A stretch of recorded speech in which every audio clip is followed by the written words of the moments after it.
हरे तिमिरान्धस्य ज्ञानाञ्जनाशलाकया चक्षुरुन्मीलितं येन तस्मै श्रीगुरवे नमः। श्रीचैतन्यमनोभीष्टं स्थापितं येन भूतले स्वयं रूपा कदा मह्यं ददाति स्वपदान्तिकं।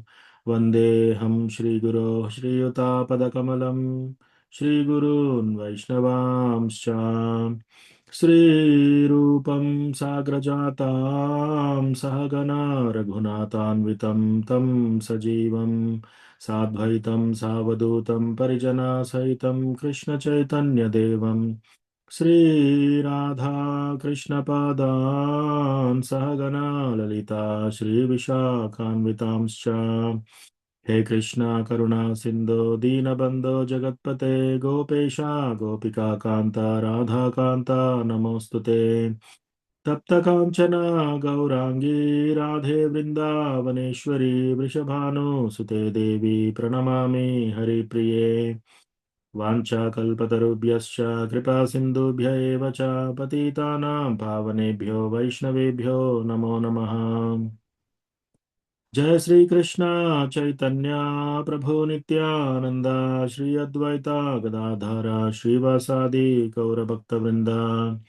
हरे कृष्णा कृष्णा कृष्णा हरे हरे, हरे रामा राम राम हरे हरे। मत्समो नास्ति पापात्मा न पराधी च कश्चन परिहारेऽपि लज्जा मे किं ब्रुवे पुरुषोत्तम। युवतीनां यथा यूनी यूनां च युवतौ यथा मनोभिरमते तद्वन्मनो मे रमतां त्वयि। भूमौ स्खलितपादानां भूमिरेवावलम्बनं त्वयि जाता परादानां त्वामेव शरणं प्रभो। गोविन्दवल्लभे राधे प्रार्थये त्वमहं सदा त्वदीयम् इति जानातु गोविन्दो मां त्वया सह। राधे वृन्दावनाधीशे करुणामृतवाहिनी कृपया निजपादाब्जा दास्यं मह्यं प्रदीयताम्। तृणादपि सुनीचेन तरोरपि सहिष्णुना मानिना मानदेन कीर्तनीय सदा हरिः। कथञ्चन स्मृते यस्मिन् दुष्करं सुकरं भवेत् विस्मृते विपरीतं स्यात् श्रीचैतन्यं नमामि तम्।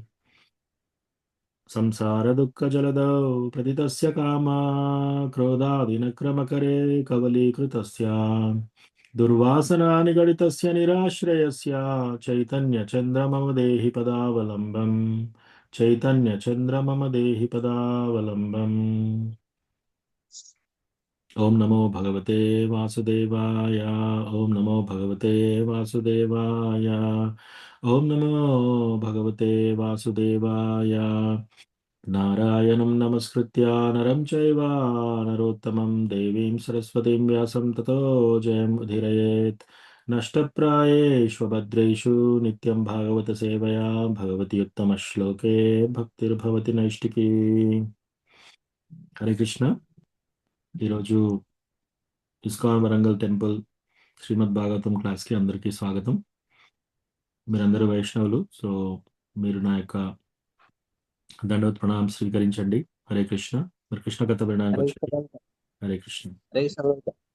हरे कृष्ण प्रभु जी प्रणाम प्रभु जी। దండవత్ हरे ప్రణామం. कृष्ण प्रभु जी दंडवत प्रणाम प्रभु जी। हरे हरे कृष्ण कृष्ण प्रभु प्रभु जी जी प्रणाम प्रणाम। प्रभु जी।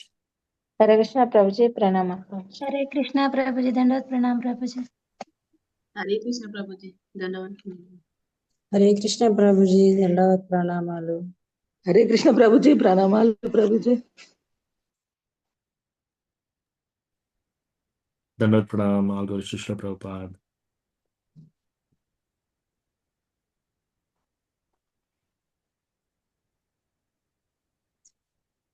ఓకే, సో ఈరోజు మనకు అసైన్ చేసిన వర్స్ వచ్చేసి శ్రీమద్ భాగవతం 3:1-43. సో ఇది ఫస్ట్ ఎవరైనా ఒక డివోటీ అన్మ్యూట్ చేసి కావాలని రిపీట్ చేయండి.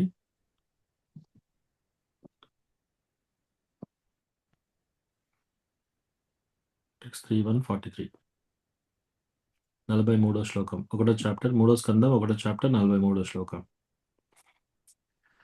నూనం నృపాణాం త్రిమదోత్పథానాం नूनं नृपाणां त्रिमदोत्पदानां महीमुहुश्चालयतां चमूभिः महीमुहुच्चालयतां चमूभिः वदात् प्रपन्नार्ति जिहीश्रयेषो वधात् प्रपन्नार्ति जिहीशयेषो प्युप्यैक्षताघं भगवान् कुरूनाम् उप्युपैक्षताघं भगवान् कुरूनाम् नूनं नृपाणां त्रिमदोत्पतानां नूनं नृपाणां त्रिमदोत्पदानां चालयतां चामुभिः महीमुहुच्चलायतां चमूभिः महीमुहुश्चालयतां चमूभिः महीमुहुच्चालयातां चमूभिः वदात् प्रपन्नाति जिहीर्येषो वधात् प्रपन्नार्ति जिहीर्षयेषो प्युपैक्षताघं भगवान् कुरूनाम् पैक्षतागां भगवान् कुरूनाम् नूनं नृपाणां त्रिमदोत्पतानां नूनं नृपाणां त्रिमदोत्पदानां महीमुहुश्चालयतां चमूभिः महीमुहुच्चालयातां चमूभिः वदात् प्रपन्नाति जिहीश्रयेषो वधात् प्रपन्नार्ति जिहीर्षयेषो प्युपैक्षताघं भगवान् कुरूनाम्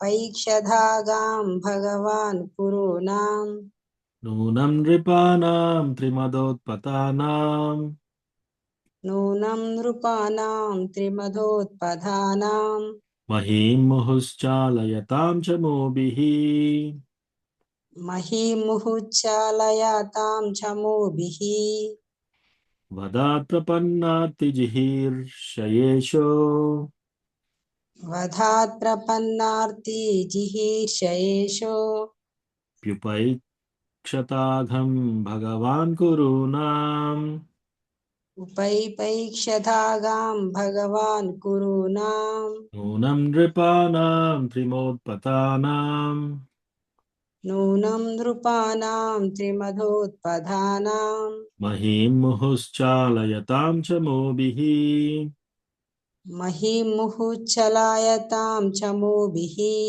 वदात् प्रपन्नाति जिहीर्षयेषो वधात् प्रपन्नार्ति जिहीर्षयेषो प्युपैक्षताघं भगवान् कुरूनाम् उपैक्षताघां भगवान् कुरूनाम् థ్యాంక్ యూ సో మచ్ మాతాజీ ఇప్పుడు మిగతా Thank you, డివోటీస్ Prabhu. చెప్పవచ్చు హరే హరే కృష్ణ కృష్ణ ప్రణామాలు ప్రభు.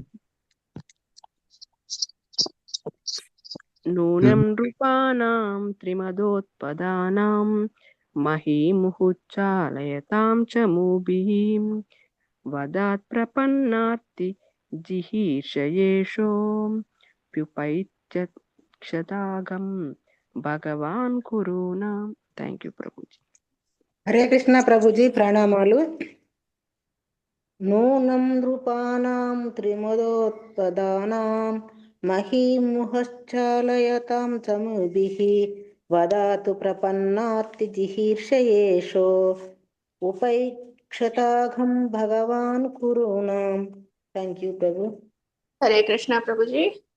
नूनं नृपाणां त्रिमदोत्पतानां महीमुहुश्चलयतां च मूभिः वधात् प्रपन्नाति जिहीर्षयेषो अपि उपैक्षताघं भगवान् कुरूनां. थैंक यू प्रभु जी। हरे कृष्ण प्रभु जी। नूनं नृपाणां त्रिमदोत्पथानां महीमुच्चालयतां च मूभिः वदात् प्रपन्नार्ति जिहीर्षयेषो व्युपैक्षताघं भगवान् कुरूणां हरे कृष्ण प्रभु जी। हरे कृष्ण प्रभु जी। नूनं नृपाणां त्रिमदोत्पतानां महीं मुहुर्चालयतां च मोभिः वदात् प्रपन्नार्तिजिहीर्षयेषु व्युपैक्षतागं भगवान् कुरूणाम्। हरे कृष्ण प्रभु। Thank you. हरे कृष्ण प्रभुजी प्रणमाल प्रभुजी। नूनं नृपाणां त्रिमदोत्पतानां महीमुहुश्चालयतां च मूभिः वधात् प्रपन्नार्तिजिहीर्षयेषु व्युपैक्षतागं भगवान् कुरूणां। हरे कृष्ण प्रभुजी। थैंक यू प्रभुजी। हरे कृष्ण प्रभुजी। नूनं नृपाणां त्रिमदोत्पदानां महीं मुहुश्चालयतां च मूभिः प्रदात् प्रपन्नार्तिजिहर्ष येषो व्युप्यैक्षतागं भगवान् कुरूणाम्। हरे कृष्ण प्रभु। हरे कृष्ण प्रभुजी प्रणमाలు नूनां रूपाणां त्रिमदोतपदानां महीमुषा चालयातां समूभिः वदातु प्रसन्नातिदेशयेषु प्यूपैक्षताघं भगवान् कुरूणाम् हरे कृष्ण प्रभुजी ప్రణామాలు హరే కృష్ణ. నం రూపాణం త్రిమదోత్పదానాం మహిముహుచ్చాలయతాం చమూభి వదాత్ ప్రపన్నార్తిజిహీర్షయేషు వ్యూపైక్షతాగం భగవాన్ కురుణాం. హరే కృష్ణ.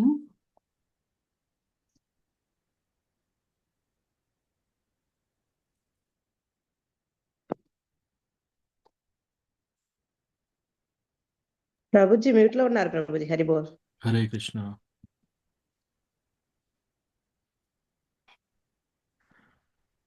సో ఈరోజు మనకు ఇచ్చిన శ్లోకము శ్రీమద్ భాగవతం 3:1-43. నూనం నృపాణాం త్రిమదోత్పతానాం మహీముహుశ్చాలయతాం చ మూభిః వదాత్ ప్రపన్నార్తిజిహీర్షయేషు ప్యుపైక్షతాఘం భగవాన్ కురుణాం.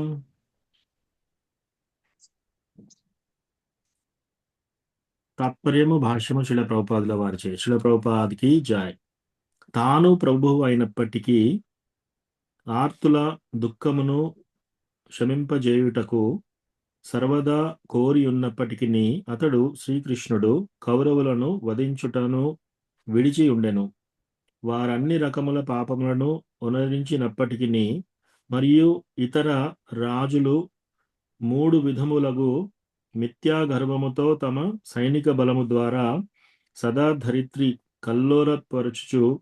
పరుచుటను గాంచినప్పటికీ అతడు ఆ రీతి ఉపేక్ష వహించెను.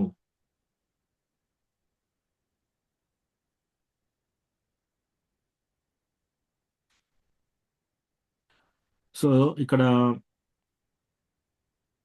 సంభాషణ ఎవరిది అంటే బేసికల్లీ విదురుడు. మనం చూసాం కదా ఈ చాప్టర్లో, ఎప్పుడైతే ఒకసారి ధృతరాష్ట్రుడు విదురుడిని పిలిచి ఏం చేయాలి అని నిర్ణయించుకునే ప్రశ్నలు వేసినప్పుడు ఆ టైంలో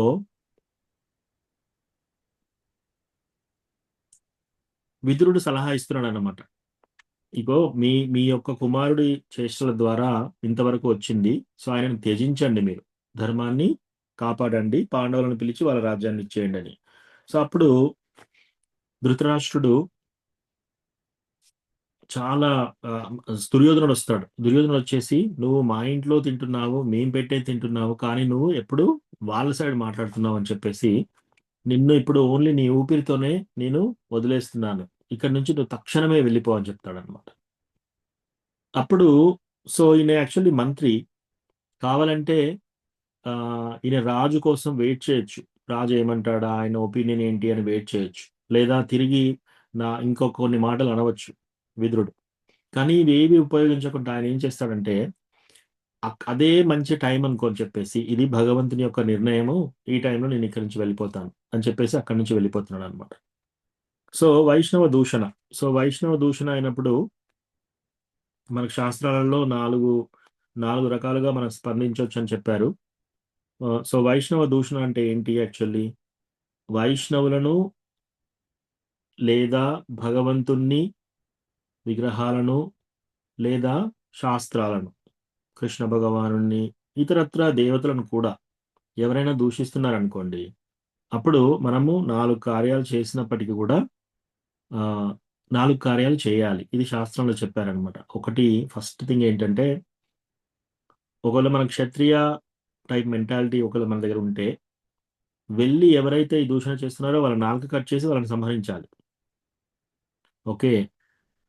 క్షత్రియ టైప్ మెంటాలిటీ లేకపోతే, ఇది ఉదాహరణకు ఎవరు చేశారు ఈ పని? ఒకసారి ఒక రాజు, వేన అనే ఒక రాజు ఉంటాడనమాట. సో ఈ వేన అనే రాజు అంగరాజుకు కుమారుడు. అంగరాజు చాలా మంచిగా ధర్మంగా పాలిస్తున్నాడు. కానీ ఈ వేన చిన్నప్పటి నుంచి ఎలా ప్రవర్తిస్తున్నాడంటే, వెళ్తాడు, ఫ్రెండ్స్తో ఆడుకుంటాడు, ఆడుకుంటూ ఏదైనా నచ్చలేదనుకోండి, ఇమ్మీడియట్ గా వాళ్ళని సంహరించేస్తాడు అక్కడే, ఆడుకునే సమయంలో, చిన్నపిల్లగాడుగా ఉన్నప్పుడు. సో అట్లా ఇతడి యొక్క విపరీత చేష్టలు చూసి ఇంకా తండ్రి ఇంట్లో నుంచి ఒక రోజు పొద్దుగాల లేచి వెళ్ళిపోతాడు. యాక్చువల్ ఇంట్లో నుంచి వెళ్ళిపోతాడు కంప్లీట్ గా, ఈ కొడుకును భరించలేక. అంటే అతను చేసే చేష్టలు అంత దారుణంగా ఉన్నాయన్నమాట. సో రాజ్యంలో అన్ని రకాలుగా రివర్స్ ఆర్డర్ పెట్టాడు అనమాట. దేవతలకు, విష్ణువుకి విగ్రహారాధన చేయవలసిన అవసరం లేదు, నేనే రాజుని, రాజే అందరికీ రాజు, సో మీరందరూ నాకే పూజ చేయండి, ఓకే, యజ్ఞాలన్నీ ఆపేసేయండి, నా గురించే పూజలు చేయండి అని. సో అప్పుడు బ్రాహ్మణులు అక్కడ ఉన్న వాళ్ళందరూ ఆలోచిస్తారు, ఇది చాలా విపరీత స్థాయికి వెళ్తుంది, ఇప్పుడు మనం ఏం చేయాలి అని చెప్పేసి అందరు నిర్ణయం తీసుకొని ఒక్కడేసారి హుమ్ అంటారనమాట. ఆ మంత్రం చెప్పేసగానే అతను చనిపోతాడు. సో ఇది చేయవచ్చు. ఎవరైతే వైష్ణవ దూషణ చేస్తున్నారో వాళ్ళని మనం సంహరించినా కూడా తప్పులేదు. అది యాక్చువల్లీ సజెస్ట్ చేశారు. రెండోది ఏం చేయొచ్చు, అక్కడి నుంచి తనకు తాను చనిపోవడం, ఆత్మహత్య చేసుకోవడం. ఇది ఎవరు చేశారు? సతీ చేసింది. సో శివుడి యొక్క భార్య అయిన సతీ, వాళ్ళ తల్లిదండ్రులు ఒక పెద్ద ఫంక్షన్ చేస్తున్నారు, దక్ష ప్రజాపతి ఒక యజ్ఞం చేస్తున్నాడు, అందరూ వెళ్తున్నారు, ఆమె చూస్తుంది అనమాట. విమానాల్లో అందరూ పైనుంచి వెళ్తున్నారు, ఒకరి తర్వాత ఒకరు. అట్లా వెళ్తుంటే ఈమె చూస్తుంది. నేను ఇప్పుడు శివుడితో వెళ్ళి అడుగుతుంది అనమాట. ఆమె పిటిషన్ పెడుతుంది, ఓ స్వామి, నాకు కూడా వెళ్ళాలని ఉంది, మనం కూడా వెళ్ళాలి కదా. అంటే శివుడు అంటాడు, మనకు అసలు ఇన్విటేషన్ రాలే కదా, మనం రమ్మని కూడా అడగలేదు కదా. అంటే నేను డైరెక్ట్ కూతుర్నే కదా, మళ్ళీ అందరి కూతుర్లో నేను చాలా ప్రియమైన కూతుర్ని, నేనంటే బాగా ఇష్టం వాళ్ళకి. పిల్లలకు కూడా ఇన్విటేషన్ పంపిస్తారా, మన ఫ్యామిలీ మెంబర్స్ మనకు ఇన్విటేషన్ పంపాలా అని చెప్పి అటు ఇటు తిరుగుతూ చాలా చాలా ఆమె శ్వాస బాగా గట్టిగా పీలుస్తుంది అనమాట. సో అప్పుడు శివుడు అంటాడనమాట, అక్కడికి వెళ్ళినప్పుడు ఎట్లాగో నీకు అవమానం జరుగుతుంది, నా ఉద్దేశం ప్రకారం నువ్వు అక్కడికి వెళ్ళకూడదు అని చెప్తాడు. అప్పుడు ఆమె ఎట్లా చూస్తుంది అంటే, శ్రీమద్ భాగవతంలో ఎలా చెప్తారంటే, శివుడి వైపు శివుడిని దగ్ధం చేసేలాగా అట్లా కళ్ళు అట్లా విప్పి చూస్తుంది అనమాట. చూసి ఇంకా లాభం లేదని చెప్పేసి ఇంకా పర్మిషన్ అదంతా లేదు, ఆమె డైరెక్ట్ గా ఉరుకుతూ పరిగెడుతూ వెళ్తుంది. ఓకే, అట్లా వెళ్ళినప్పుడు ఇమీడియట్ గా శివుడు డైరెక్ట్ గా వాళ్ళ భటులకి ఆదేశం ఇస్తాడన్నమాట, ఓకే మీరు కూడా వెళ్ళండి అని. అప్పుడు ఆ శివుడి యొక్క వాహనం నంది ప్లస్ మిగతా వాళ్ళ అనుచరులందరూ ఆమె వెనకాల వెళ్తున్నారు, పాడుతూ వెళ్తుంటారు. సో ఇట్లా ఎప్పుడైతే ఈ సతీ వెళ్తుందో, వెళ్ళినాక అక్కడ దక్ష సతీని అసలు చూడడు, తండ్రే కదా, అయినా కూడా ఒకసారి చూడడు, నువ్వు వచ్చావా, ఎలా ఉన్నావమ్మా, ఎన్నో రోజులైంది నిన్ను చూసి, ఏం పలకరింపు ఏది ఉండదన్నమాట. అంతా ఒక కుర్చీ ఇప్పుడు కూర్చోండి, ఇంత ఇంత ప్రయాణం చేసి వచ్చావు కదా, అలసట ఉందేమో, కూర్చో, అట్లా ఎక్కడ శివుడు, ఎక్కడ మీ భర్త, ఏమీ అడగడనమాట. అసలు ఆమెతో మాట్లాడాడు, అటు చూస్తూ వెళ్ళిపోతాడు అనమాట. సో తల్లి వస్తుంది, తర్వాత అక్క చెల్లెళ్ళు వస్తారు, వాళ్ళందరూ మంచిగానే మాట్లాడుతున్నారు. కానీ ఈమెకి ఇంకా అసంతృప్తి ఉంది అనమాట, తండ్రి ఇంకా నాతో మాట్లాడట్లేడని. తర్వాత యజ్ఞంకి వెళ్ళి చూస్తే, ఆ యజ్ఞంలో అందరూ ఇట్లా స్వాహ స్వాహ అని పోస్తూ ఉంటారు కదా, అట్లా చేసేటప్పుడు శివుడికి అర్పించట్లేరు. సో అప్పుడు ఇది చాలా ఇన్సల్ట్ గా తీసుకుంటుంది అంటారు ఆమె.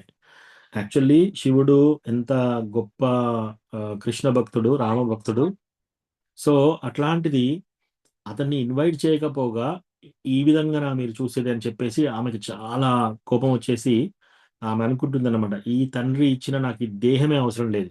ఆ మళ్ళీ ఎప్పుడైనా నన్ను దాక్షాయిని అని పిలిచాడు అనుకో, ఎవరన్నా నా భర్త అయిన శివుడు ఎప్పుడైనా నన్ను దాక్షాయిని అని పిలిస్తే నేను ఈ దక్షుని యొక్క కూతుర్ని అని గుర్తు తెచ్చుకోవాలి. ఈ బాడీయే నాకు అవసరం లేదు. ఇప్పుడు ఆమె ఏం చేయొచ్చు? ఆమె చేతిలో వైష్ణవ అపరాధం చూసింది కాబట్టి ఆమె తండ్రిని చంపేయాలి యాక్చువల్లీ. కానీ డైరెక్ట్ తండ్రిని చంపలేక ఆమె చంపుకుంటుంది అనమాట. సో ఆమె లోపల ఉన్న హీట్, బాడీ లోపల ఉన్న వేడిని చాలా పెంచేసి ఆమె దగ్ధమైపోతుంది.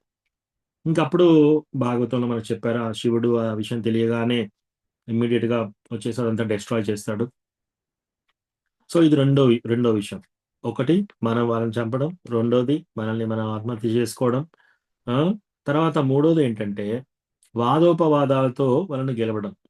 ఇప్పుడు ఎవరైనా శాస్త్ర నింద చేశారు, లేకపోతే ఎవరు దేవుడు నింద చేశాడు, ఎవరైనా డివోటీ నింద చేశారు, అప్పుడు వాళ్ళ దగ్గర నిలబడి శాస్త్రాలను ఉపయోగించేసి ఈ శాస్త్రం ప్రకారం ఇగో ఇలా ఉంది, ఈ శాస్త్రం ప్రకారం ఇగో ఇలా చెప్పారు, ఈ శాస్త్రం ప్రకారం ఈ విధంగా చెప్పింది, ఇక్కడ ఈ శ్లోకం ఉంది, ఇక్కడ ఈ శ్లోకం ఉంది అని చెప్పి వాళ్ళందరినీ ఓడించడం.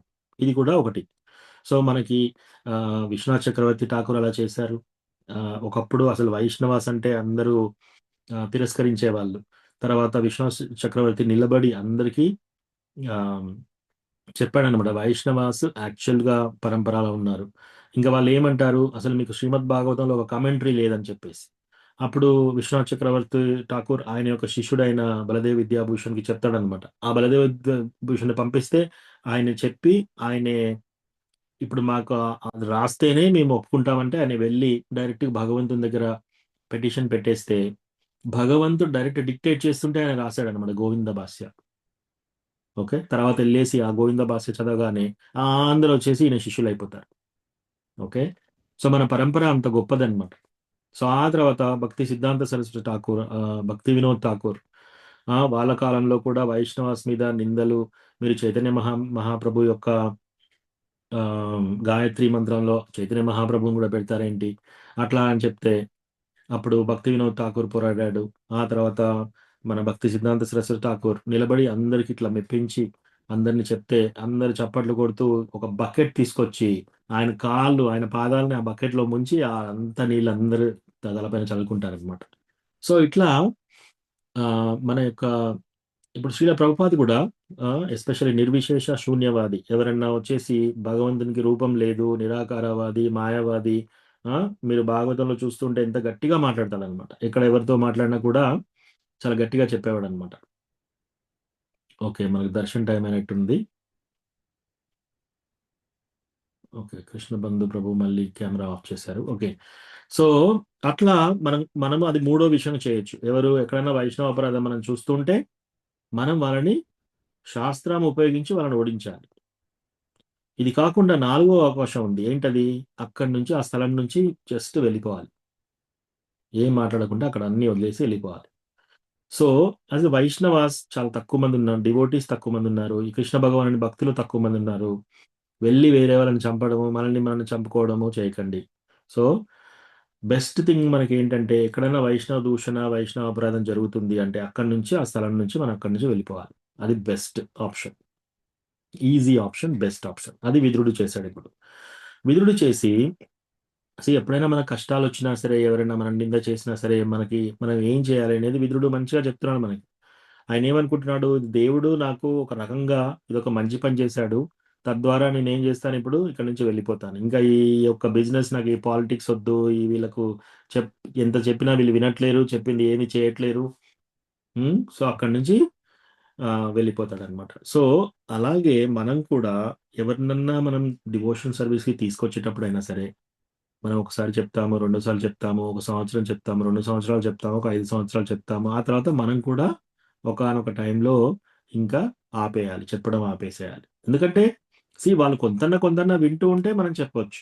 లేకపోతే ఏమవుతుందంటే మనము ఒక రకమైన అపరాధం చేస్తున్నాం వాళ్ళకి చెప్పడం ద్వారా, వాళ్ళని మనం చెప్తే వినకుండా ఉండే అవకాశం వాళ్ళకి ఇస్తున్నాము. సో తద్వారా ఏమీ ఉపయోగం లేదు. కాబట్టి మనం ఆ విధంగా ప్రవర్తించాలి.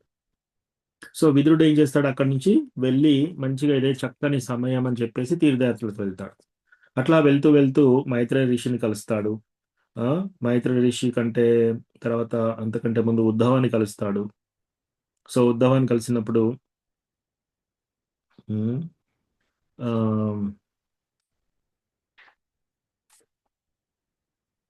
అడుగుతూ ఉంటాడు అనమాట. ప్రభాస క్షేత్రంలో ఆ, విదురుడు ఉద్ధవాన్ని కలిసిన తర్వాత అడుగుతున్నాడు అనమాట, ఎలా ఉన్నారు, కృష్ణ బలరాములు చక్కగా ఉన్నారా, సూరసేన చక్కగా ఉన్నాడా అని అందరి గురించి అడుగుతున్నాడు అనమాట. వసుదేవుడు ఎలా ఉన్నాడు, ప్రద్యుమ్నుడు ఎలా ఉన్నాడు, ఉగ్రసేన ఎలా ఉన్నాడు, సాంబ ఎలా ఉన్నాడు, యుధాన, అక్రూర, దేవకి, అనిరుద్ధ, రిధిక, చారుదేష్ణ, గద, వీళ్ళందరూ చక్కగా ఉన్నారా, ఇవన్నీ అడుగుతున్నాడు అనమాట. ఆ తర్వాత పాండవులు ఎలా ఉన్నారు, కుంతి మహారాణి ఎలా ఉంది, ఉమ్, ఇవన్నీ అడుగుతున్నాడు. ఇవన్నీ ప్రశ్నలు వేసిన తర్వాత ఆ, ధృతరాష్ట్రం గురించి బాధపడతాడు అనమాట.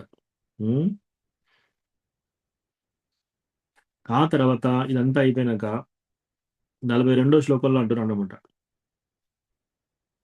సో నేను ఇప్పుడు చాలా చక్కగా ఈ తీర్థయాత్రలు చేస్తున్నాను. ఉమ్, భగవంతుని యొక్క మాయాశక్తి ఎలా ప్రభావిస్తుందో, ఆ, ఎలా ప్రభావిస్తుంది, అందరి అందరి జనుల్లో ఎలా ప్రభావం తీసుకొస్తుందో అదంతా చూడవలసిన అవసరం లేదు, నాకు చాలా సంతోషంగా ఉంది. ఆ ఆ, భగవంతుని యొక్క ఆ, ఔదార్యం నాకు తెలుసు అని చెప్పి అడుగుతున్నాడు అనమాట. మరి కృష్ణ ఎందుకు చంపలేదు వీళ్ళందరినీ? ఈ యొక్క కౌరవులు ఇన్ని ప్రాబ్లమ్స్ చేశారు, ఆ ఇన్ని ప్రాబ్లమ్స్ చేసినా ఎందుకు చంపలేదు అనేది అడుగుతున్నాడు అనమాట. సో అది ఈ రోజు యొక్క ఈ రోజు యొక్క శ్లోకం ఏంటి, తాను ప్రభువు అయినప్పటికీ, కృష్ణ భగవానుడు తాను ప్రభువు అయినప్పటికీ ఆర్తుల దుఃఖాన్ని శమింపజేయుటకు సర్వదా కోరి ఉన్నప్పటికీ అతడు శ్రీకృష్ణుడు కౌరవులను వధించకుండా విడిచి ఉండేది. వారు అన్ని రకముల పాపములను ఒనరించినప్పటికీ మరియు ఇతర రాజులు 3 విధములగు మిథ్యా గర్వముతో తమ సైనిక బలం ద్వారా సదా ధరిత్రిని, అంటే ఈ భూమిని కల్లోలపరుస్తూ ఉన్నా సరే ఆయన చూస్తూ ఉన్నాడు కానీ ఏమీ చేయలేదు. అది మాట్లాడుతున్నాడు అనమాట. దీని వెనుకాల కారణం ఏంటి? సో బేసికల్లీ మనకు భగవద్గీతలో చెప్తారు కదా, కృష్ణ యదా యదా హి ధర్మస్య గ్లానిర్భవతి భారత అభ్యుత్థానమధర్మస్య తదాత్మానం సృజామ్యహం. యదా యదా హి ధర్మస్య, ఎప్పుడైతే ధర్మస్య గ్లానిర్, ధర్మానికి ఎప్పుడైతే హాని కలుగుతుందో, ఎప్పుడైతే ధర్మానికి హాని కలగడం జరుగుతుందో, అభ్యుత్థానం అధర్మస్య, నేను అప్పుడు అవతరిస్తాను. ఎందుకు? ధర్మాన్ని పరిత్రాణాయ సాధూనాం వినాశాయ చ దుష్కృతాం ధర్మ సంస్థాపనార్థాయ సంభవామి యుగే యుగే.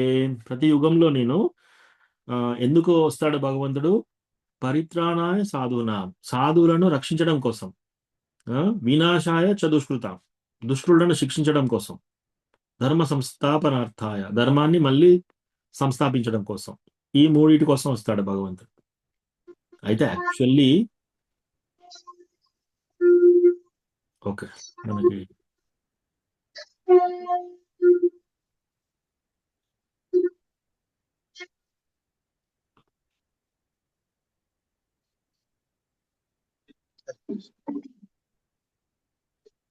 Actually ప్రభుపాదకి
Hare Krishna.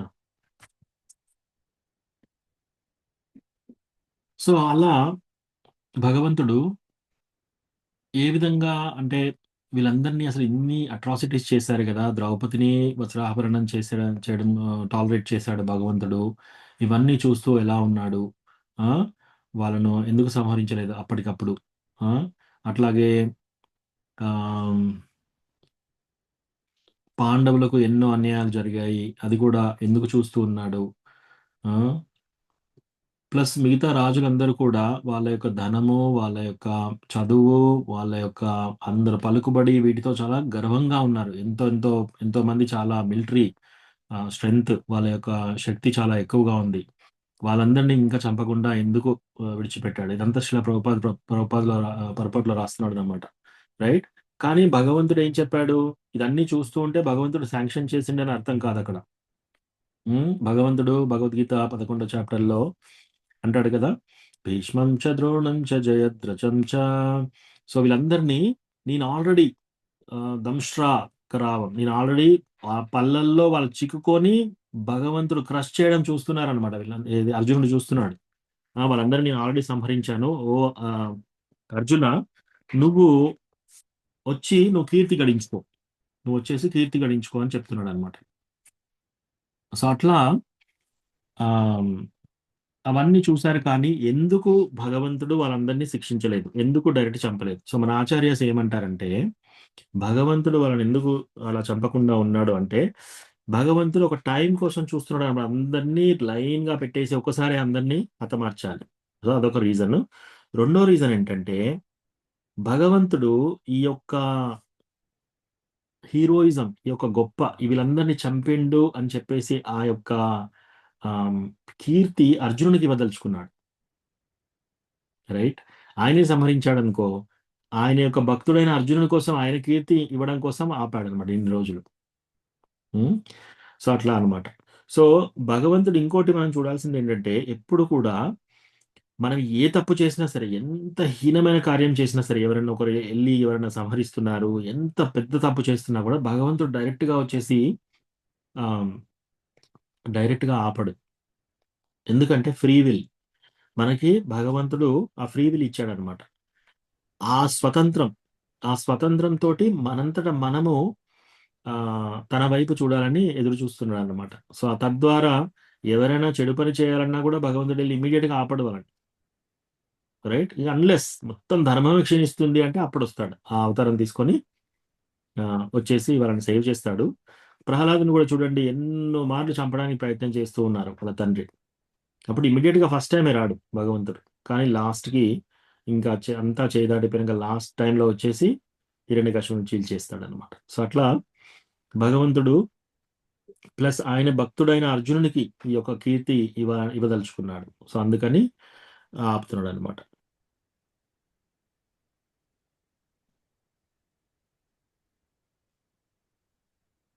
Yeah, so basically తద్వారా మనకు ప్రశ్న రావచ్చు, మరి భగవంతుడు అన్నీ తెలిసినప్పటికీ ఉమ్, ఆ, ఈ యొక్క పాప పుణ్యాలు ఎందుకు కానిస్తున్నాడు? సో భగవంతుడు 2 రీజన్స్ అన్నమాట రావడానికి. ఒకటి ఆ దుష్కృతులను నశింపజేయడానికి, నెక్స్ట్ శ్లోకాలలో వస్తుంది. ఇంకోటి కర్మ. మనలాగా భగవంతుడికి కర్మ ఉండదు అనమాట. కర్మీస్ జ్ఞానీస్ భక్తాస్ టు హిమ్. సో భగవంతుడు వచ్చినప్పుడల్లా అట్రాక్ట్ చేస్తున్నాడు, ఈ జీవరాశులన్నీ అట్రాక్ట్ చేస్తున్నాడు. ఈచ్ టైం భగవంతుడు వచ్చి ఈ కార్యాలు చేస్తాడు అనుకోండి, మనకు చాలా ఇంట్రెస్టింగ్ గా అట్రాక్టివ్ గా అనిపిస్తాయి. మనం కూడా ఆ భగవంతుడిని తలుచుకుంటూ, ఆ యొక్క లీలలు తలుచుకుంటూ మనం భగవంత్ ధామానికి వెళ్ళడానికి అవకాశం వస్తుంది అన్నమాట. సో ఆ రీజన్స్. ఓకే, సో ఈరోజు ఇక్కడ ఆపుదాము. ఎవరికైనా ఏమైనా ప్రశ్నలు ఉంటే అడగండి, ఈరోజు టాపిక్ లో కానీ లేదా జనరల్ క్వశ్చన్స్ అయినా సరే. హరే కృష్ణ ప్రభుజీ, ప్రణామాలు. ధన్యవాద ప్రణామ మాతాజీ. ప్రభుజీ దండవత్ ప్రణామాలు ప్రభుజీ. ప్రభుజీ ఒక సంశయం ఉండే, మీరు ఈరోజు క్లాస్లో కొంచెం నాకు గిల్టీనెస్ పోయింది అనిపిస్తుంది ప్రభుజీ. అంటే పర్సనల్, ఇది చెప్పొచ్చా ప్రభుజీ? హరే కృష్ణ. ఎస్ మాతాజీ, అంటే మీకు పర్సనల్ అంటే మరీ పర్సనల్ అయితే చెప్పకండి, లేకపోతే అందరూ వినదగింది, ఓకే అందరికి ఓకే. వేరే వాళ్ళకు కూడా ఉపయోగపడుతుంది ఇది అంటే చెప్పండి. ఓకే ప్రభుజీ, అందరికి పడే విషయమే ప్రభుజీ.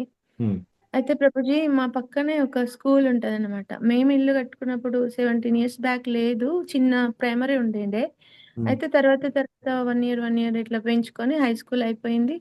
మామూలుగా ఇక్కడ వాళ్ళు న్యూ సెన్స్ ఉంటుంది అనమాట. ఇప్పుడు కొంచెం అందరిని ఎవరి ఇబ్బందులు గ్రహించకుండా చెప్పినా, వాళ్ళ దృష్టికి తీసుకెళ్ళినా కూడా ఎవరు ఏం చేస్తారు అన్నట్టుగా ఉంటారు ప్రభుజీ, ఉండేవాళ్ళు. ఉమ్, అలా చూసి చూసి చెప్పి స్నేహము కూడా ఉండిండే. ఆ స్నేహం కూడా పోయింది అడగడం వలన. ఉమ్, ఇంకా కలెక్టరేట్కి వెళ్ళడం, కలెక్టరేట్కి కంప్లైంట్ ఇవ్వడము, కమిషనర్ పోలీసుల ద్వారా అట్లా చేయడం వలన ఆ ఇంట్లో ఉన్న ఒక ఆడామె ఇంకా బూతులు తిట్టడం స్టార్ట్ చేసింది ప్రభుజీ పక్కన 2 years నుంచి. ఉమ్, అయితే చూసి చూసి చూసి అంటే ఊరుకున్నాను అనమాట. ఎందుకులే గొడవ ఆడామెతో అని చెప్పి, అంటే ఐ మీన్ ఆడోళ్ళు గొడవలు పడతారు, గలీజ్గా ఉంటారు కదా అనేసి ఏమనకపోయేది ప్రభుజీ.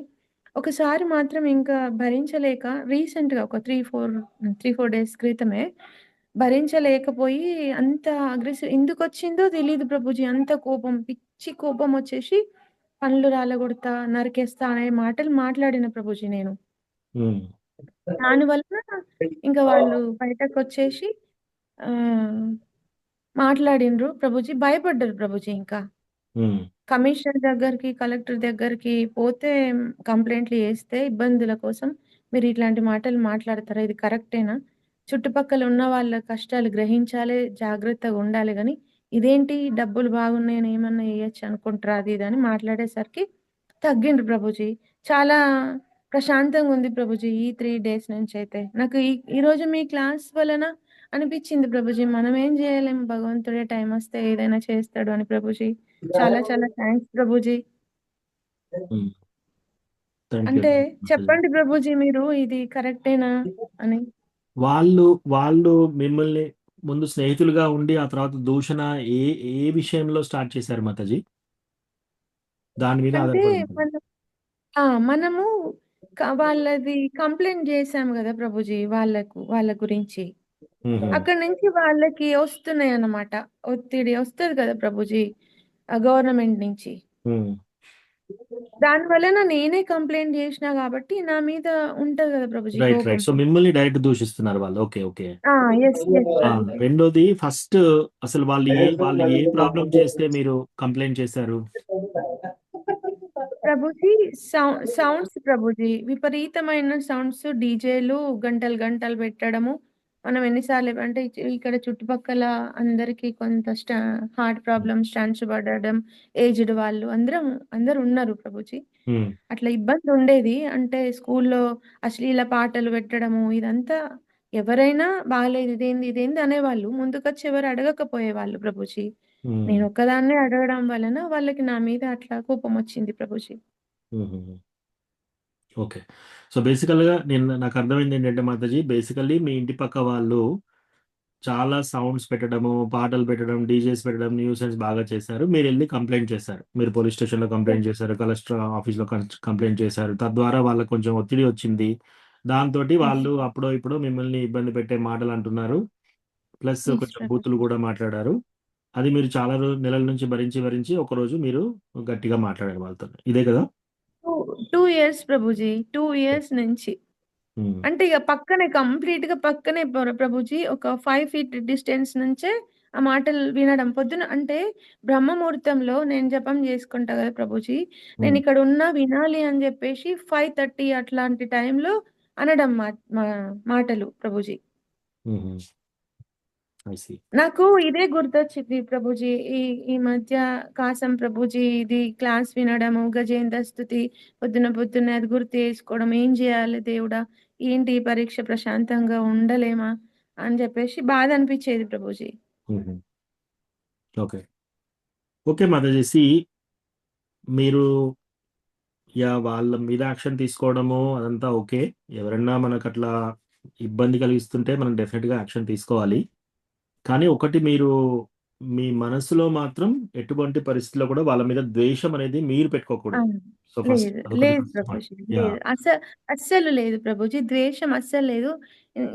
ఇంకా ఏంటంటే నేను ఇలాగ మాట్లాడిన కదా ప్రభుజీ, అన్ని మాట్లాడిన తర్వాత వాళ్ళ ముందే ఇట్లా కళ్ళని లాగలే ప్రభుజీ, ఏడుస్తూనే ఉన్నా నేను. అంత పెయిన్ అయింది నాకు. నేను ఇలా ఎందుకు వీళ్ళని అన్నా అని చెప్పేసి, ఎందుకు అట్లా అంత పెయిన్ అయింది ప్రభుజీ నాకు. సో దీంట్లో చాలా విషయాలు ఉన్నాయి మాతాజీ. అంటే మీ టాపిక్ అని కాదు, నేను జనరల్గా చెప్తున్నాను. ఎవరైనా మనల్ని ఇబ్బంది పెట్టారనుకోండి, ఓకే, మనము మనము వాళ్ళని ఏదైనా మాట్లాడడం కానీ ఏమైనా చేస్తే ఏమవుతుందంటే, ఎప్పుడైతే ఎవరైనా కొంచెం గట్టిగా ఎవరైనా మాటలు అంటున్నారు అంటే,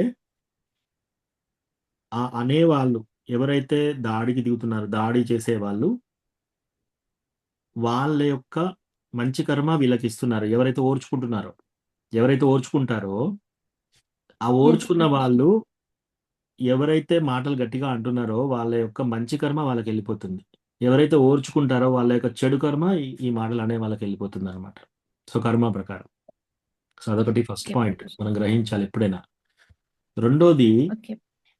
ఇలాంటిది ఏమైనా అయినప్పుడు ఎస్పెషల్లీ మాతాజీస్కి, ఎవరైనా మీ కొడుకు కానీ లేకపోతే భర్త కానీ తండ్రి కానీ ఎవరైనా ఉంటే వాళ్ళకి అప్పచెప్పి వాళ్ళతో చెప్పించడం శ్రేష్టం మాతాజీ. యూజువల్గా చెప్తున్నాను. ఎందుకంటే సరే, ఈరోజు మీరు గట్టిగా అనొచ్చు, వాళ్ళు విని నోరు మూసుకొని ఉండొచ్చు. కానీ తెలీదు మళ్ళీ ఫ్యూచర్లో ఏమవుతుంది, వాళ్ళు మళ్ళీ ఎలా దాన్ని తీసుకుంటారు, దాన్ని మళ్ళీ ఇంకా ఎలా బ్యాక్ వస్తారనేది మనకు తెలియదు. కాబట్టి యూజువల్గా ప్రభుజీ, ఎస్. ప్రభుజీ బాబు ఇక్కడే యుఎస్ లో ఉంటాడు.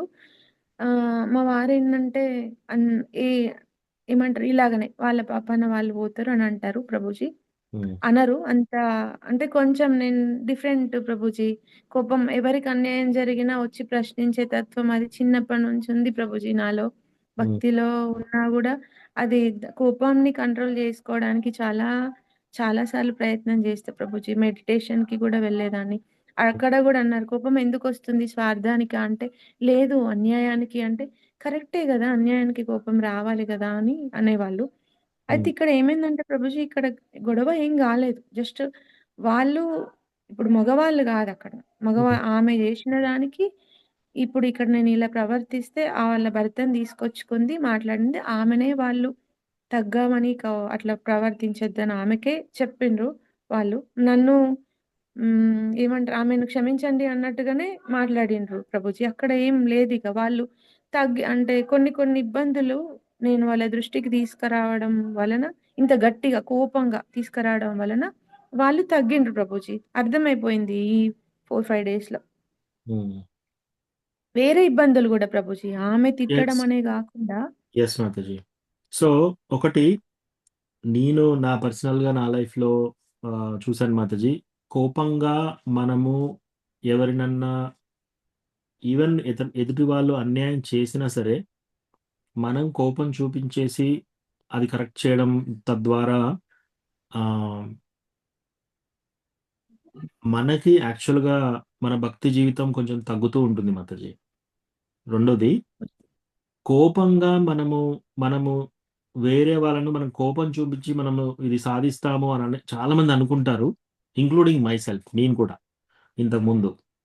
సో అలా అలా చాలాసార్లు చేసినప్పుడల్లా నాకేమైందంటే కోపం ద్వారా పరిష్కారం కంటే ప్రాబ్లం ఉంది, ప్రాబ్లం వేరే వాళ్ళ సైడ్ ఉన్నా కూడా మనం కోపం చూపించినప్పుడు ఏమవుతుందంటే వాళ్ళది 5% ప్రాబ్లం ఉంటే మనం ఆ 5% ప్రాబ్లమ్ని అట్లీస్ట్ నేనేం చేసేవాడినంటే కోపం చూపించినప్పుడల్లా ఆ 5%ని ఇంకా 6%, 7% చేసేసి ఇతను కోపిష్టి, ఇతను కోపంగా మాట్లాడతాడు అన్నట్టుగా అలా అలా వచ్చేసింది. సో ఎప్పుడైతే కోపాన్ని కంట్రోల్ చేసుకున్నామో అప్పుడు ఏమవుతుంది అంటే ఒకటి, కోపాన్ని కంట్రోల్ చేసుకున్న వాళ్ళు మొత్తం అన్ని జయించినట్టే, మొత్తం ఏది బ్రహ్మాండం అంతా జయించినట్టే. అదొకటి చాలా ఇంపార్టెంట్ పాయింట్. సో ఇప్పుడు మనం శాస్త్రాల్లో చూడాలి. ఫర్ ఎగ్జాంపుల్ హరిదాస్ ఠాకూర్ ఉన్నాడు.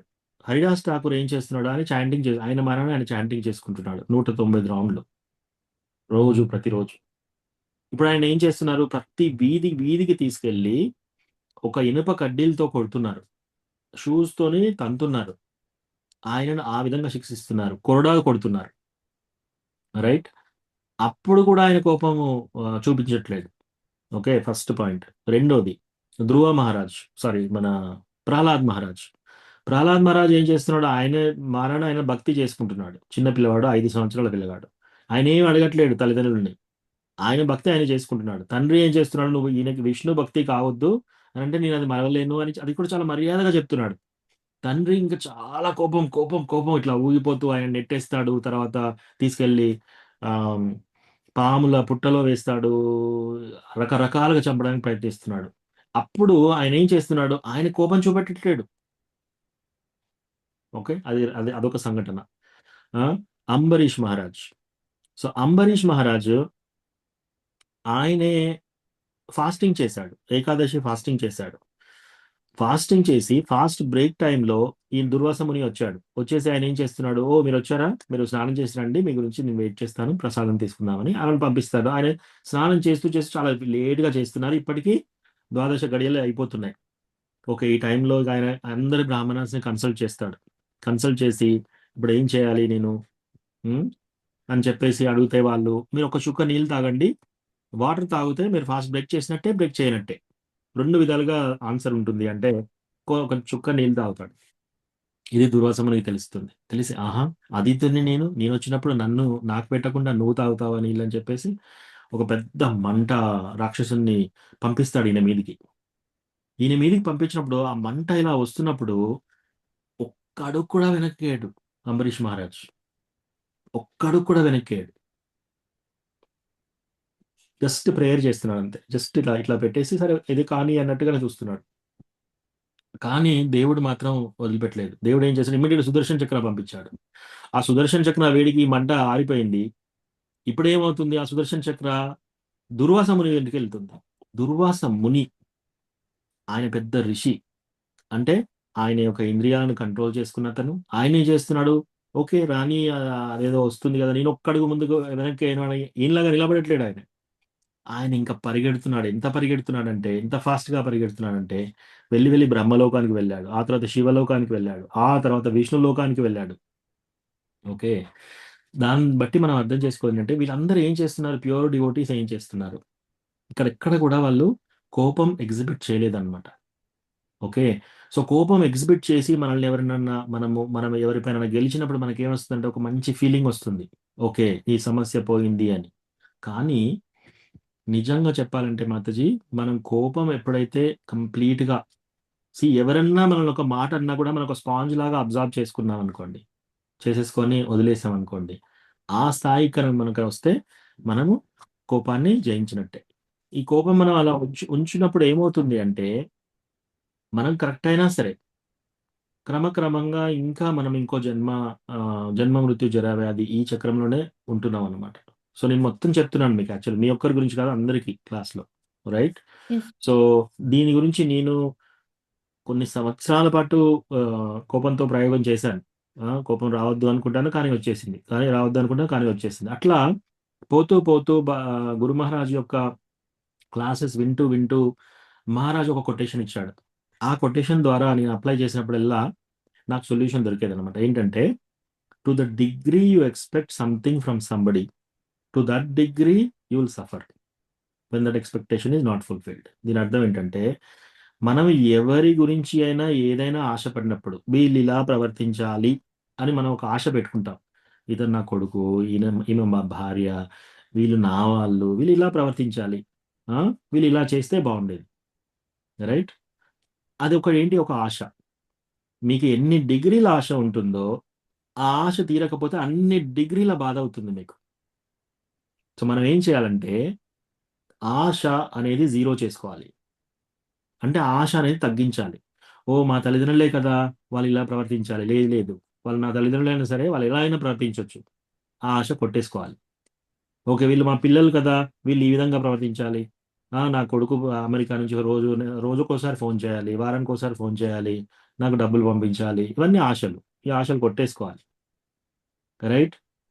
భార్యాభర్తలు, ఇతను నా భర్త, ఈరోజు నా బర్త్డే, ఆయనకు గుర్తులేదు అసలు, విష్ చేయాలి కదా, ఇది ఒక ఆశ. వాళ్ళు విష్ చేయలేదనుకోండి, అప్పుడు ఏమవుతుంది, మనకు బాధ అవుతుంది. సో మనం ఆ ఆశలన్నీ కొట్టేసుకోవాలన్నమాట. ఈమె నా భార్య, నాకు ఆకలిగా ఉన్నప్పుడు అన్నం పెట్టాలి, ఇది ఒక ఆశ. ఈ ఆశను కూడా మీరు కొట్టేసుకోవాలి. అప్పుడు ఏమవుతుందంటే, మీరు ఆశలన్నీ ఇలా కొట్టేసుకొని జీరో చేసుకున్నారనుకోండి, అసలు మిమ్మల్ని ఇంకెవ్వరూ డిస్టర్బ్ చేయలేరు ఈ ప్రపంచంలో. ఆ స్థాయికి రావడం చాలా కష్టం. క్రమక్రమంగా మనం ప్రాక్టీస్ చేయాలి. చైతన్య మహాప్రభు దగ్గర పెట్టి దండం పెట్టుకోవాలి. కృష్ణ, చైతన్య మహాప్రభు, నేను దీని గురించి వర్క్ చేస్తున్నాను, నాకు హెల్ప్ చేయి ప్రోగ్రెస్ రావడానికి అని. ఇది చాలా కష్టం. కానీ మీరు అట్లా ప్రాక్టీస్ చేస్తూ చేస్తూ చేస్తూ పోతే ఒకరోజు డిసపియర్ అయిపోతుంది. కోపం పోయింది అనుకోండి, వాళ్ళు ఎట్లా ప్రవర్తిస్తే మనకేంటి, వాళ్ళు ఇంకోటి గురు మహారాజ్ ఇంకొక స్థాయిలో తీసుకెళ్లారు దీన్ని. ఏంటంటే, మనకు ఎప్పుడు ఏ ఆపద వచ్చి మన మీద పడుతుందో అని మనం అనుకోవాలంట. అలా అనుకున్నప్పుడు ఏమవుతుంది, ఏదన్నా ఆపద వచ్చింది, వీళ్ళు సౌండ్ బాగా పెట్టారు, లేకపోతే వీళ్ళు బాగా దూషించారు.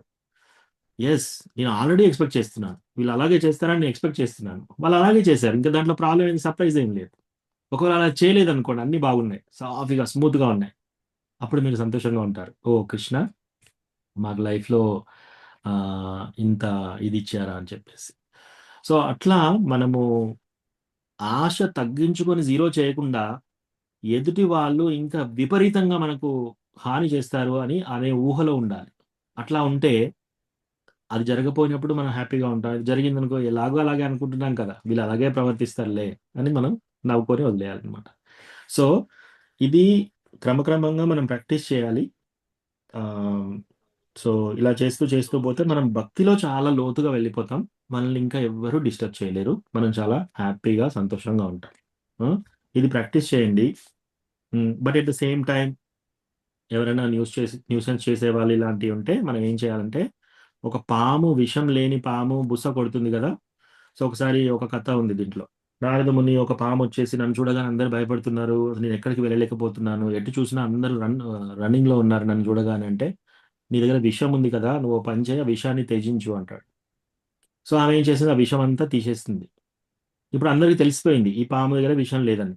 వాళ్ళు ఏం చేస్తున్నారు, చిన్న పిల్లలతోనే రాళ్ళు కొడుతున్నారు ఆ పాముతోటి. కొందరు ఏం చేస్తున్నారు, కట్టెలు కట్టడానికి పామును వాడుతున్నారు.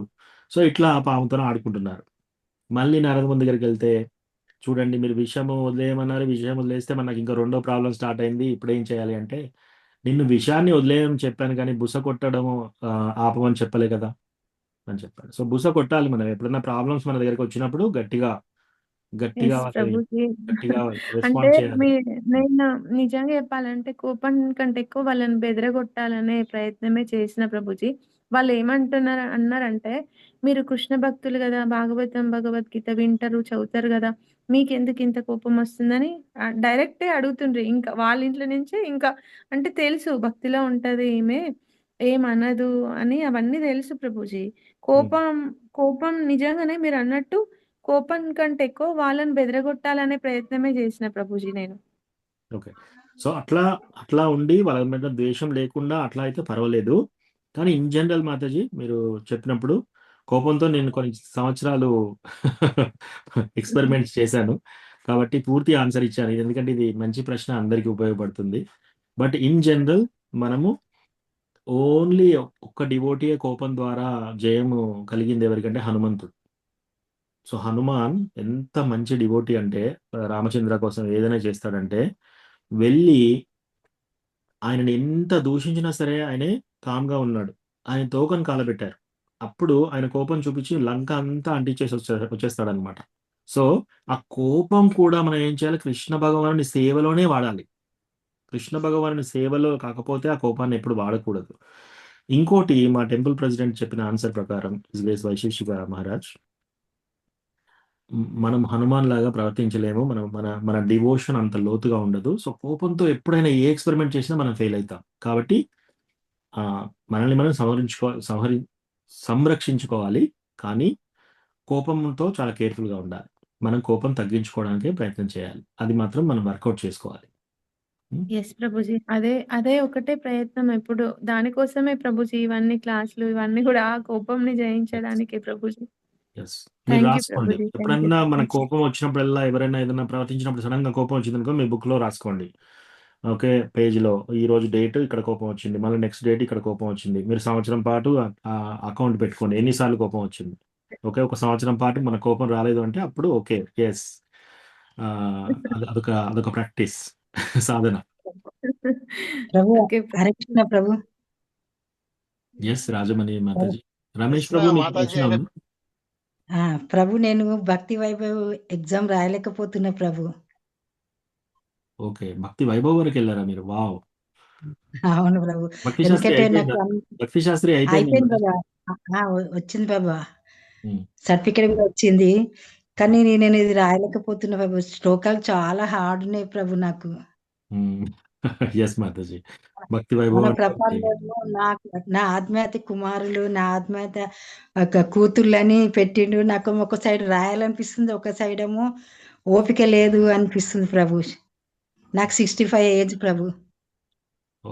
ఓకే మాతాజీ.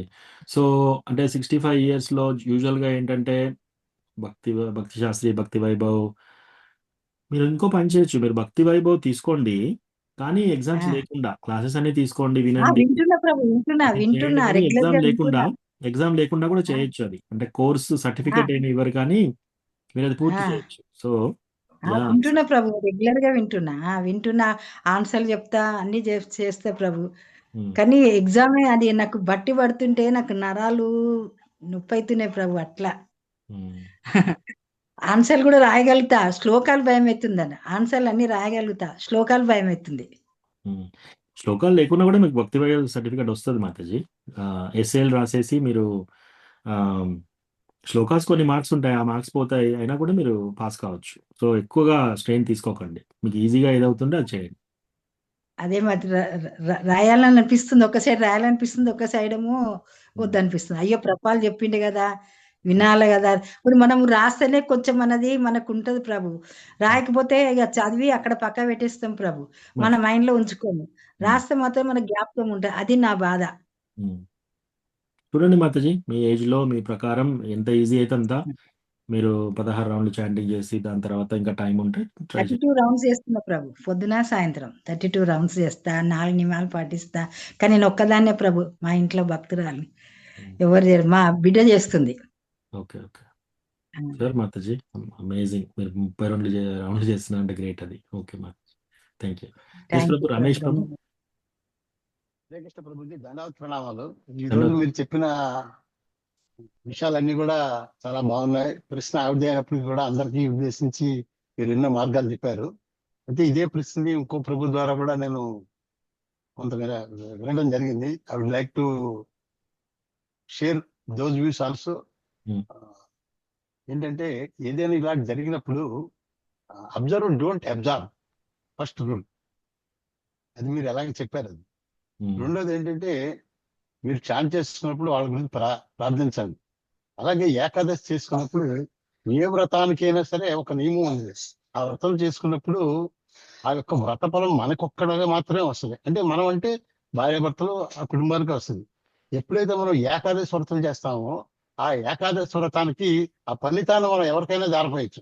మనం ప్రతి ఏకాదశి కథల్లో జరుపుకుంటాం.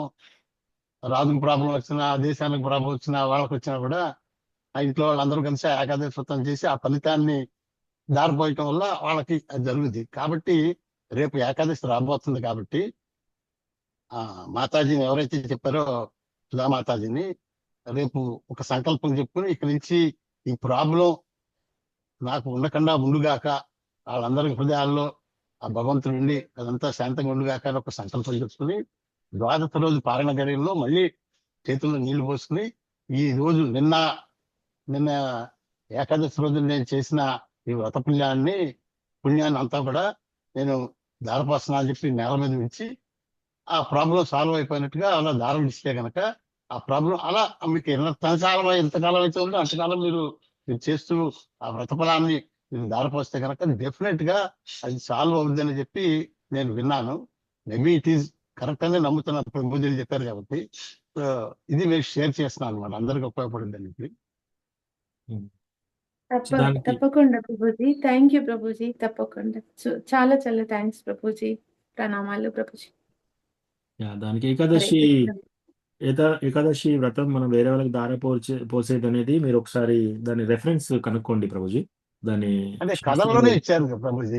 ఎందుకంటే మనకి 24 ఏకాదశులు ఉంటాయి కదా. ఒక్కొక్క ఏకాదశిలో ఇప్పుడు వాళ్ళు మరణ సమయంలో ఉండొచ్చు, లేదంటే కనుక రాజు సంతానం లేకపోవడం వలన వెళ్ళి అడగటం వల్ల రాజా మంచి ప్రశ్న వేశావు అని ఆ ఋషులు చెప్తారనమాట. చెప్పినప్పుడు అంటే ప్రతి ఏకాదశి ఆ కథను చదువుతూ ఉంటాను నేను. ఒక్కొక్క ఏకాదశిలో ఒక 4-5 ఏకాదశిలో వస్తుంది అనమాట. అది ఆ యొక్క ఫలితాన్ని మనం అంటే మిగతా వ్రతాల్లో లాగా ఆ ఫలితం మనం ఇప్పుడు దాకా సత్యనారాయణ వ్రతం చేసాం అనుకున్నది మనం. అదేంటంటే అక్కడ సంకల్పం అంటే ఎవరైతే చేశారో వాళ్ళకి ఈ ఫలితం కలుగుగాక ఉంటుంది. కానీ ఎవరైతే ఏకాదశి వ్రతాన్ని మనసా వచ్చ కన్నా అవలంబిస్తారో వాళ్ళు ఈ ఫలితాన్ని సో నా దగ్గర అదే మీరు బ్రహ్మ వైవర్త పురాణంలో అది ఇస్కాన్ డిజైర్ ట్రీలో అట్లా కనుక మీకు ఉంటే అది చూడండి. ఎందుకంటే మనము ఒకటి భక్తిలో మనము భక్తి చేయాలి, చాలా సీరియస్గా భక్తి చేయాలి. ఇవన్నీ చేసినప్పుడు ఏమవుతుందంటే ఇవన్నీ ఈ పుణ్యకార్యాలు ఇవన్నీ మనము అంటే ఏకాదశి డెఫినెట్గా చేయాలి. ఏకాదశి ఒక పుణ్యకార్యం కాదు. బట్ మిగతా వ్రతాలైనా ఏమైనా కూడా మనము కోరికలు తీర్చుకోవడానికి ఇట్లా అట్లా అవి అవసరం లేదు. బట్ ఒకటేంటంటే ఎప్పుడైనా మనం చాంటింగ్ చేసేటప్పుడు మన చాంటింగ్లో ఎవరి మీదనైనా డిస్టర్బెన్స్ వచ్చింది అనుకోండి, వాళ్ళే గుర్తొస్తున్నారు, ఆ ప్రాబ్లమ్ మళ్ళీ మళ్ళీ వాళ్ళే గుర్తొస్తున్నారు. అప్పుడు ఏం చేయాలంటే మనం భగవంతుడి దగ్గరికి వెళ్ళి చాలా మంచిగా వాళ్ళ గురించి ప్రార్థన చేయాలి. వాళ్ళు బాగుండాలి, వాళ్ళకి అన్ని బెస్ట్ ఇవ్వు కృష్ణ అని చెప్పేసి, అన్ని బెస్ట్ విషయాలు వాళ్ళకి ఇవ్వు అని చెప్పేసి మనం ప్రార్థన చేస్తేనే పోతుంది, అది లేకపోతే పోదు. What you said is correct. పద్మపురాణంలో మనకి 18 అధ్యాయాలు కూడా ఏ అధ్యాయానికి ఒక కథ ఉంది, అందులో శ్లోకాలు కూడా ఉన్నాయి. ఈ మొదటి అధ్యాయం రోజు చదివి ఆ యొక్క పుణ్యాన్ని కనుక దారపోస్తే కనుక అంటే ఇవన్నీ మనసులో అనుకోవడమే. వాళ్ళు పొందిన ఫలితాలు ఇవన్నీ కూడా మనం పద్మపురాణంలో కూడా బ్రహ్మవైద్య పురాణం, వరాహ పురాణంలో కూడా ఈ 18 అధ్యాయుల యొక్క ఏ అధ్యాయం నిత్యం చదివి ఆ అధ్యాయం యొక్క పుణ్యఫలాన్ని దారిపోస్తే వాళ్ళు ఎలా ఉద్గత చెందారు, ఎలా ఉత్తమగతం చెందారు, ఎవరికి చేయటం వల్ల వాళ్ళు మళ్ళీ వాళ్ళు ఎలా చక్కగా రుజువు మార్గంలో వచ్చారు అనేది మనం కూడా చదివాము. అఫ్కోర్స్ మీరు చెప్పింది కూడా ఒక పాయింటే. ఆ ఇస్కాన్ లో ఈ ఫలితాలకి వాటికి పెద్ద ప్రాముఖ్యం ఇవ్వరు అని చెప్పి, ఎందుకంటే భగవంతుడే స్వయాన ఇప్పుడు గజేంద్ర మోక్షం ఉంది, ఆ చదవటం వల్ల వచ్చే ఫలితాన్ని మనం ప్రభు ద్వారా మాతాజీ ద్వారా విన్నాము. ఆ గజేంద్ర స్థుతి వల్ల అది దానివల్ల అలాగే వృతాస్తులు ఇలా చాలా ఉన్నాయి. ఇవన్నీ కూడా విన్నాం. ఇవన్నీ ఉన్నాయంటే అఫ్కోర్స్ ఎందుకంటే అంటే నేనేమనుకుంటున్నానంటే వీటిని ఎందుకు చెప్పలేదు అంటే కనుక మనం ఫలితాల గురించి ఆలోచిస్తూ ఆ ఫలితాల గురించే రాకులాడకుండా రైట్ భక్తిలో ఉన్నట్టు వెళ్ళావు అని చెప్పి దాన్ని పెట్టారు తప్పించి అవి లేవని చెప్పలేం కదా. కాబట్టి ఉన్నాయి నేను ప్రభు ఎందుకంటే ఆయన See, బిగినర్ కాబట్టి నాకు ఇది వర్తిస్తేమో, ముందు ఆ ప్రాబ్లం నుంచి తగ్గిపోయిన తర్వాత నేను భక్తులు వెళ్తానేమో అని ఒక మామూలు భక్తులుగా నేను వ్యక్తపరుస్తున్నాను అనమాట. సి ప్రభుజీ కర్మకాండాలు, పుణ్యకార్యాలు, ఒక్కొక్క వ్రతాలకి ఒక్కొక్క ఫలితము, ఇవన్నీ కూడా శాస్త్రానికి ఓకే, శాస్త్రంలో ఉన్నాయి. కానీ ప్యూర్ డివోషనల్ సర్వీస్, శుద్ధ భక్తిలో అన్యాభిలాషిత శూన్యం, జ్ఞాన కర్మ ధ్యానావృతం. ఓకే, అన్యాభిలాషిత శూన్యం అంటే మనకు ఎటువంటి కోరికలు లేకుండా జ్ఞాన కర్మాది అనావృతం. అటు జ్ఞాన మార్గం, కానీ ఇప్పుడు ఇదేంటిది కర్మకాండ. సో కర్మ ప్రవృత్తి మార్గం, ఈ కర్మ చేయడం వల్ల మనం ఈ బాధ నుంచి తొలగిపోతుంది, ఈ బాధ నుంచి అవి తొలగినప్పుడే మీరు శుద్ధ భక్తిలోకి వెళ్తారు. ఆ శుద్ధ భక్తిలోకి వెళ్ళినప్పుడే మీరు కృష్ణ భగవాన్ని మనం చేసే భక్తి ఎటువంటిదంటే భగవంతుడే మనకు అర్పించేసుకుంటాడు తనని తాను. ఓకే, ఇంకా ఏ పద్ధతి ద్వారా ఏమవుతుందంటే మనకి ఏదైనా చెడు పాయింట్స్ నడుస్తున్నాయి అనుకోండి, ఎక్కువగా సమయం పెట్టకుండా ఏదో చేసేసి ఇంక మనం శుద్ధ భక్తి మీద ఎక్కువ పెట్టుకోవాలి. ఇవన్నీ తప్పు కాదని ఇవన్నీ కరెక్టే, ఉన్నాయి శాస్త్రంలో. కానీ మీరే చెప్పారు ఆన్సర్. సో మనం వీటి మీద ఫోకస్ పెట్టినప్పుడు ఏమవుతుందంటే, ఒక కష్టం వచ్చినప్పుడు సరే ఈ రథం చేసేసుకుంటాను, ఈ కష్టం తీర్చుకుంటాను, మళ్ళీ ఒక 3 నెలల తర్వాత మళ్ళీ ఒక కష్టం వస్తుంది, అప్పుడు మళ్ళీ ఒక వ్రతాన్ని ఎదుగుతాం మనం. సో మనం ఏం చేయాలంటే, వాక్యంలో ఉన్నట్టు మనకు అనేక వ్రతాలు లేవు. ఇస్కాన్లో ఉన్న వాళ్ళకి ఒకే ఒక వ్రతం, ఏకాదశి వ్రతం.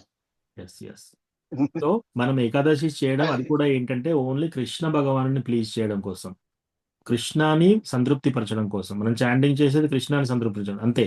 మనకేదో కావాలి ఇట్లా అట్లా అని కాదు. ఏదైనా కోరిక ఉంటే డైరెక్ట్ కృష్ణాని అడగాలి. డైరెక్ట్ వెళ్ళి కృష్ణ నాకు వీళ్ళ ఈ పక్క వాళ్ళతో ప్రాబ్లం అవుతుంది, నాకు జాబ్ దగ్గర ప్రాబ్లం అవుతుంది, నాకు హెల్త్ దగ్గర ప్రాబ్లం అవుతుంది, నేను తట్టుకోలేకపోతున్నాను, నువ్వు హెల్ప్ చేయి. డైరెక్ట్ కృష్ణాని వేడుకోవచ్చు మనం. సో కృష్ణ కూడా ఒక కోరిక ఉంది కదా, మన అడ్డంకులు తొలగాలని. అదేదో ఏకాదశి రోజులు కోరుకుంటే మరింత పుణ్యం వచ్చి తొందరగా ప్రాబ్లం సాల్వ్ అయితే ఇంకా ముందుకు వెళ్తానేమో అనేది నా భావన. అంతగా లేదు. Okay Prabhu, thank you for sharing. ధన్యవాదాలు ప్రభు. ధన్యవాదాలు. ఇంకేమన్నా ప్రశ్నలు ఉన్నాయా? హరే కృష్ణ ప్రభుజీ.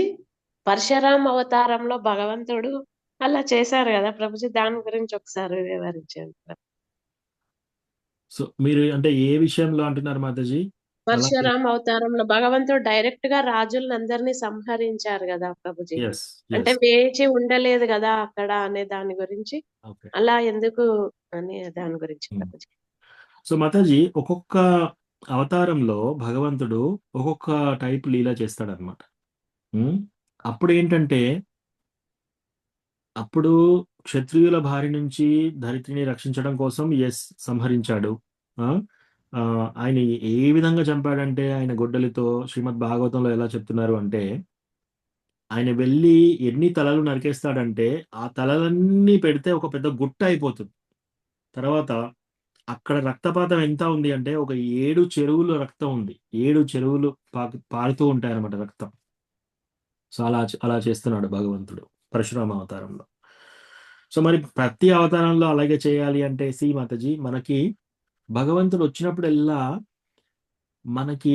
మనల్ని ఆకర్షించడానికి రకరకాలుగా చేస్తున్నాడు అనమాట. ఒకసారి బలి మహారాజ్, ఇప్పుడు చైతన్య మహాప్రభుగా వచ్చాడు, ఒక్కరిని కూడా చంపలేదు, ఒక్కరిని కూడా దండించలేదు, కానీ ఓన్లీ ప్రేమ భక్తి పంచడానికే వచ్చాడు అనమాట.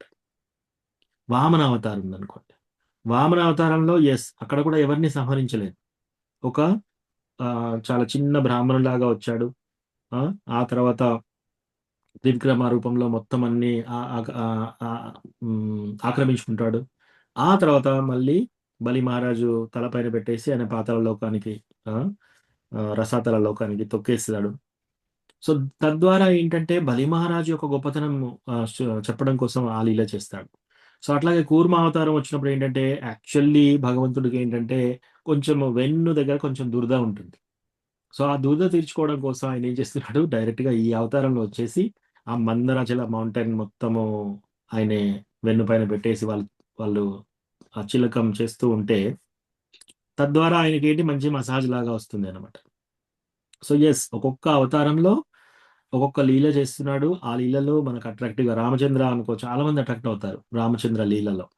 సో కృష్ణ అనుకోండి, ఎవరైనా చంపడానికి ఇంకా అసలు వేరే ఆయుధాలు అవసరం లేదు, ఏది అవసరం లేదు. డైరెక్ట్ గా ఎవరి కంసుడు ఎంత మందిని పంపించినా కూడా మళ్ళీ ఓన్లీ వన్ వే టికెట్, వాళ్ళు ఎవరు కూడా వెనక్కి రాలేదు.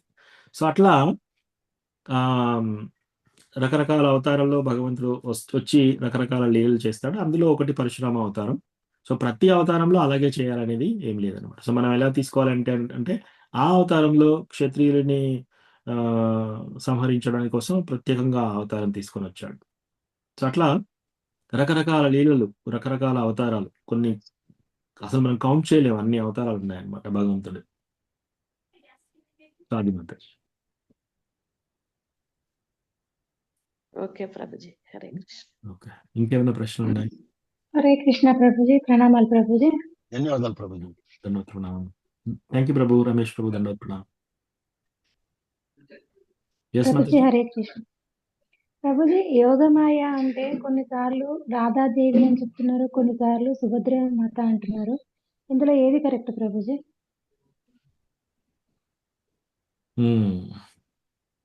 రెండు ఆన్సర్స్ కరెక్టే మాతాజీ. యోగమాయ అంటే భగవంతుడికి 3 రకాల శక్తులు ఉన్నాయంట. ఒకటి అంతరంగ శక్తి, ఒకటి బహిరంగ శక్తి, ఒకటి తటస్థ శక్తి. ఓకే, సో భగవంతుని యొక్క బహిరంగ శక్తి అంటే ఎవరు? ఈ ప్రపంచంలో పార్వతీదేవి, దుర్గాదేవి. సో భగవంతుని యొక్క బహిరంగ శక్తి. సో భగవంతుడి యొక్క అంతరంగ శక్తి ఎవరు? ఎస్, రాధారాణి భగవంతుని యొక్క అంతరంగ శక్తి. అలాగే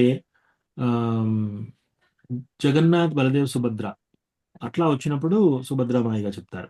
ఎందుకంటే వాళ్ళ ముగ్గురు భగవంతుని యొక్క సుభద్రమాయి అంతరంగ శక్తిగా కూడా చెప్తారు.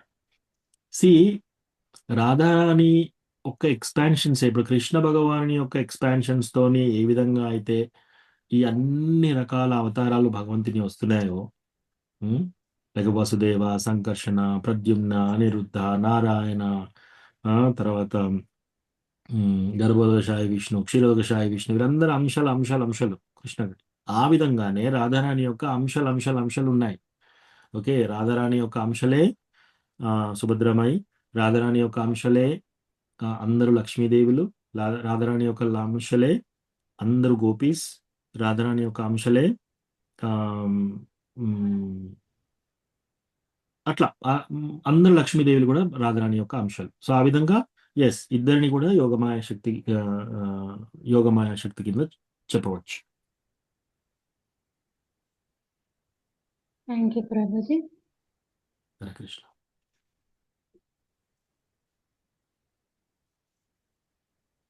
ఓకే, ఇంకేమైనా ప్రశ్న ఉందా?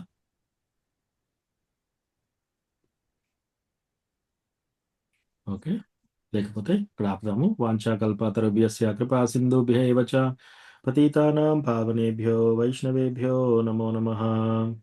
అనంతకోటి వైష్ణవ వృంద की जय, श्रील प्रभुपाद की जय. हरे कृष्ण.